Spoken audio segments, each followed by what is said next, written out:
আমরা নিবন্ধন পাওয়াটার পরে এই সিদ্ধান্ত নেব, দলীয়ভাবে আমরা মিটিংয়ে বসবো। কারণ আমাদের সবসময় ইচ্ছা ছিল আমরা এককভাবে 300 আসনে মনোনয়ন দেব।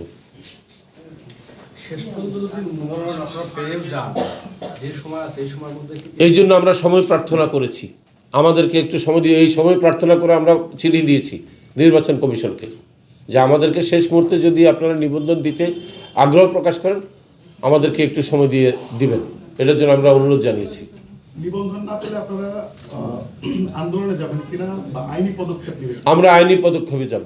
এখন বর্তমান সরকার যে কোনো ধরনের আন্দোলন মিছিল এগুলো নিষিদ্ধ করেছে, তাই আমাদের একটাই রাস্তা খোলা আছে, আইনের দ্বারস্থ হওয়া।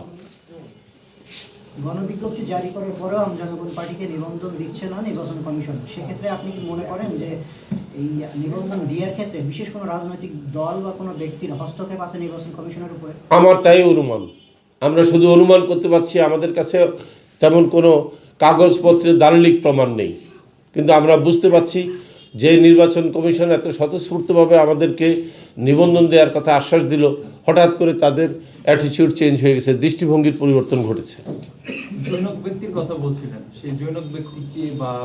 আমরা একটা অডিও ক্লিপ পেয়েছি, আরেকটি দলের আহ্বায়ক এই সমস্ত কথাবার্তা বলছেন, আমরা সেটা পেয়েছি। এটা নির্ভরযোগ্য কোনো সূত্র নয়, তবে গলার ভয়েস ওনার আমরা সত্যতা পেয়েছি তার দলের আরেকজন নেতার কাছ থেকে, যে উনি আমার কাছে কিছুটা আন্তরিক দুঃখ প্রকাশও করেছেন, বলেছেন যে এটা তার ঠিক হয়নি। এটা আমরা শুধু ওনার দিকে সম্মান দেখিয়ে আমরা এটা অনলাইনে প্রকাশ করিনি, আমাদের কাছে আছে, এটা যথাসময়ে আদালতে আমরা জমা দেব। আপনাদেরকে যখন মুখে মুখে আশ্বাস দিয়েছে, আপনারা কি শুধু এটার উপরে বসেছিলেন নাকি মানে পেপারস তৈরি করার কাজে ব্যস্ত ছিলেন? না, পেপারস তৈরি করার কিছু না, আমরা একবারে 51,000 পাতা, আমাদের কিন্তু পেপার শর্টেজ আছে এমন কোনো কোয়ারি দেয়নি। আমাদেরই বলেছে যে আপনাদের বিষয়ে আপত্তি আছে, এবং আপত্তি যেটা আপনার যে বিধি 7(3) যেটা, সেখানে আমার লেখা আছে স্পষ্ট যে আবেদনকারী এবং অভিযোগকারীর মুখোমুখি শুনানির ব্যবস্থা করতে হবে। আমি শুনেছি যে কয়েকজনের লিখিত অভিযোগ জানিয়েছে, কিন্তু আমাদেরকে অফিসিয়ালি দাপ্তরিকভাবে জানানো হয়নি কী অভিযোগ, কবে শুনানি করবে, কিছুই জানানো হয়নি।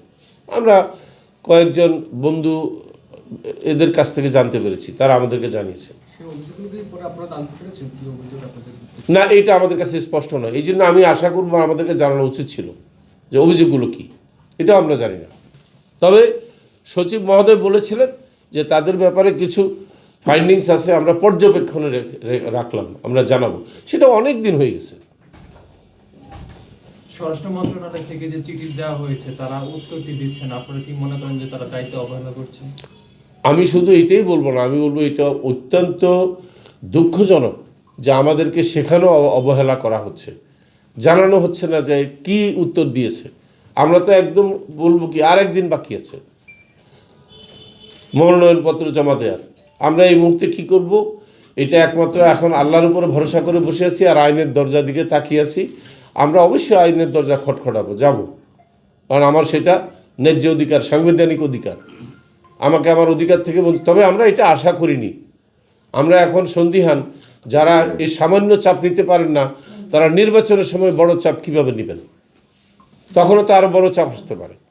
মানুষ আদৌ সবাই আমরা ভোট দিতে পারবো কিনা, আমাদের নিরাপত্তা থাকবে কিনা, আমার ভোট কেন্দ্রে যেতে পারবো কিনা, আমাদের ভোটাররা ভোট কেন্দ্রে যেতে পারবে কিনা, আমরা কিন্তু এখন সন্দিহান। আমরা এই নতজানু নির্বাচন কমিশন আশা করিনি।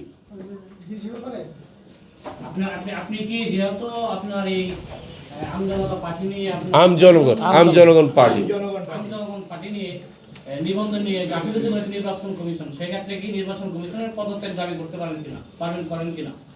আমরা এটা আইনের দরজা খটখটে, আইনও যদি আমাদের কাছে সময় ক্ষেপণ করে, আমাদের অবশ্যই একটা ফোরামে আলোচনা করে একটা সিদ্ধান্ত নিতে হবে। আমি এককভাবে একা কোনো সিদ্ধান্ত নেওয়ার পক্ষ নয়, আমি গণতান্ত্রিক চর্চা বিশ্বাস করি। একদিন আছে, আমরা আজকেই বসতেছি, আজকে আমাদের একটা জরুরি মিটিং আছে। জি, আজকে আমাদের একটা সিদ্ধান্ত হবে। সর্বশেষ নির্বাচন কমিশন থেকে আসলে কি জানানো হয়েছে? কিছুই জানানো হয়নি এখন পর্যন্ত। আমরা সেই জন্য খুবই হতাশ, আজকের এই সংবাদ সম্মেলনটা আমরা জরুরি ভিত্তিতে করতে বাধ্য হয়েছি এই জন্য, কারণ আমরা কোনো উত্তর পাচ্ছি না। আমরা চিঠি দিয়েছি কিন্তু অনেকগুলো, আমরা বলতে গেলে প্রতি 24 ঘন্টা পর পর একটা চিঠি দিচ্ছি, আমাদেরকে জানান সমস্যা কি, আমাদেরকে জানান, আমরা দেখা করতে চাই। এমন অতীতে হয়নি, আমরা যখনও অতীতে কোনো চিঠি দিয়েছি আমাদেরকে ডেকে সাক্ষাৎ দেওয়ার জন্য, তখন কিন্তু আমরা 24 ঘন্টার মধ্যে সাক্ষাৎ পেয়েছি। এই প্রথম আমরা এই নীরবতা লক্ষ্য করছি। যেহেতু আর 2 দিন পরে এই সংগঠন শেষ হতে যাচ্ছে, জি, এত মানে শেষ মুহূর্তে দ্বার প্রান্তে এসে সংবাদ সম্মেলন আগে কেন করেন? আমরা আইনের প্রতি শ্রদ্ধাশীল, আমাদের প্রচণ্ড আত্মবিশ্বাস ছিল আমরা নিবন্ধনটা পেয়ে যাচ্ছি, এবং সেটা আমরা তখন মনে করেছি স্বরাষ্ট্র মন্ত্রণালয় থেকে যে প্রতিবেদনটা যাওয়ার কথা, এটা না যাওয়াতে ওনারা সিদ্ধান্ত নিতে পারছেন না। কিন্তু দেখা গেছে প্রতিবেদন চলে গেছে বুধবারে, এখন পর্যন্ত কোনো টনক লড়ে নেই। অথচ ওনারা ছুটির দিনে কাজ করছেন, করার অনেক উদাহরণ আছে, এখনও করছেন, আজকেও ওনারা করছেন, কিন্তু কোনো উত্তর নেই। কোন রাজনৈতিক দল আপনাদেরকে জোটে যাওয়ার প্রস্তাব দিয়েছে কিনা? আমাদেরকে এখন পর্যন্ত অফিসিয়াল দাপ্তরিকভাবে কেউ দেয়নি, মৌখিকভাবে টুকটাক দিতে পারে, আমাদের সংগঠকদেরকে জানিয়েছে, তারাও আমাকে জানিয়েছে, বাট ওগুলো নির্ভরতা খুব নির্ভরযোগ্য তথ্য নয় আর কি। অফিসিয়ালি কেউ এখনও আমাকে জানায়নি।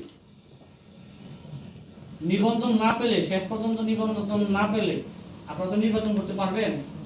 নির্বাচন করতে পারবেন না, তখন কি করবেন? জোটে যেতে পারবেন না আপনারা? হ্যাঁ, আমরা এই বিষয়ে দলীয়ভাবে একটা সিদ্ধান্ত নিয়ে আমরা আমাদের কর্মসূচি ঘোষণা করব। এই জন্য আজকে আমাদের একটা মিটিং আছে। না, এই মিটিংটা কি আরো আগে করা উচিত ছিল বলে আপনি মনে করেন না? আমি মনে করি যে আমরা আমাদের ধৈর্যটা, নির্বাচন কমিশনের প্রতি সম্মান প্রদর্শন করে আমরা ধৈর্যটা ধরে আমরা আমাদের জায়গায় চেষ্টা করেছি যে আমরা ধৈর্যশীল। আপনারা আপনাদের দৃষ্টিভঙ্গি আমাদের প্রতি সঠিক রাখেন। আমি সঠিক দৃষ্টিভঙ্গি চাই, আমি চাই না যে আমাকে কোথাও এক্সট্রা ফেভার করুক। আমরা এক্সট্রা ফেভারে কোনোদিন যাইনি। আপনারা জানেন যে কোনো একটি বিশেষ রাজনৈতিক দলের একজন নেতা অনেক কথা বানিয়ে বলেছে, আমরা কোনো এটাতে কোনো মন্তব্য করিনি, কারণ আমরা জানি আমরা কি করেছি, কিভাবে আমাদের দল সংগঠিত হয়েছে। আপনি শুনলে খুশি হবেন যে আপনারা যদি এখনও কেউ যদি আমাদের বিভিন্ন অফিসগুলোতে যোগাযোগ করেন, খবর নেন, দেখবেন আমাদের নেতাকর্মীরা উপস্থিত আছে, কিন্তু প্রচণ্ড হতাশ যে আমরা এত কষ্ট করে দল দাঁড় করালাম, তারপরে আমরা আমাদের অধিকার পাচ্ছি না, আমরা আমাদের সাংবিধানিক অধিকার পাচ্ছি না, আমাদের রাজনৈতিক করার অধিকার এখন হরণ করা হয়েছে। এটা তাহলে বিগত স্বৈরাচারী সরকার থেকে আর কি ব্যতিক্রম ছিল আমি জানি না। আমার একটা প্রশ্ন, আসলে আপনি তো একেবারে বাংলাদেশের নাগরিক, এবার কানাডারও নাগরিক, এখন এই হিসাবে আসলে রাজনৈতিক দলের নিবন্ধন পেতে কোনো বাধা আছে কি? না, নাই। আপনি যদি সংবিধানের 66(3) ক পড়েন, দেখবেন যে কোনো একজন লোক বিদেশি নাগরিকত্ব নেওয়ার পরে আবার যদি সে ফেরত বাংলাদেশের নাগরিকত্ব নেয়, ওইটা আর বিদেশি নাগরিক হিসাবে বিবেচিত হবে না। আমি 2003 সালে আমি আবার বাংলাদেশের নাগরিকত্ব ফেরত নিয়েছি। এটা আমি এতদিন জানাইনি, কিছুদিন আগে আমার কাছে একটি প্রিন্ট মিডিয়া এবং একটি ইলেকট্রনিক মিডিয়া এবং একটি গোয়েন্দা বিভাগ আমার কাছে সেই বাংলাদেশের নাগরিকত্বের প্রমাণপত্র চেয়েছে, আমি দিয়েছি। এটা কেউ জানতো না, এটা আমার একান্ত ব্যক্তিগত বিষয় ছিল, আমি তাকে জানাইনি, কিন্তু আমার নাগরিকত্ব আমি আবার নিয়েছি। তার মানে সংবিধানের বর্তমান সংবিধান যেটা বহাল আছে 66(3) কতে আপনি দেখবেন যে কোনো দেশের প্রতি আনুগত্য স্বীকার করে শপথ নিয়ে নাগরিকত্ব নেওয়ার পরে যদি আবার বাংলাদেশের নাগরিকত্ব ফেরত নেয়, তাহলে ওইখানে